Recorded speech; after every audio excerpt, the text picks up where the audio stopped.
खबर शामिल करते हैं पिंडी भट्टियां से हमारे नुमाइंदे मोहम्मद रऊफ खोखर की रिपोर्ट के मुताबिक टाइगर फोर्स पिंडी भट्टियां के इंचार्ज राय आसिम अली खरल की असिस्टेंट कमिश्नर पिंडी भट्टियां बिलावल अली हंजरा साहब से खुशगवार मूड में अहम मुलाकात में तहसील पिंडी भट्टियां के मसाइल के बारे में आगाह किया।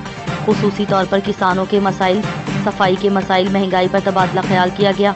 असिस्टेंट कमिश्नर पिंडी भट्टियां बिलावल अली हंजरा साहब का कहना था कि मैं डेली बेस पर हर काम को देख रहा हूं। किसानों को मौके पर जाकर खाद दी, मुझे किसी का दुख देखा नहीं जाता। मैं आवाम की खिदमत के लिए तहसील पिंडी भट्टियां में आया हूं। मेरे दफ्तर के दरवाजे हर वक्त आम लोगों के लिए खुले हैं। मुझे एक आम इंसान का काम करके दिली सुकून मिलता है। महंगाई पर बातचीत हुई तो उनका कहना था कि हम खुद अपने दुश्मन हैं। कोई चीज़ महंगी मिलती है तो हम खामोश होकर खरीद लेते हैं, हालांकि उसूल ये बनता है कि इसकी शिकायत की जाए।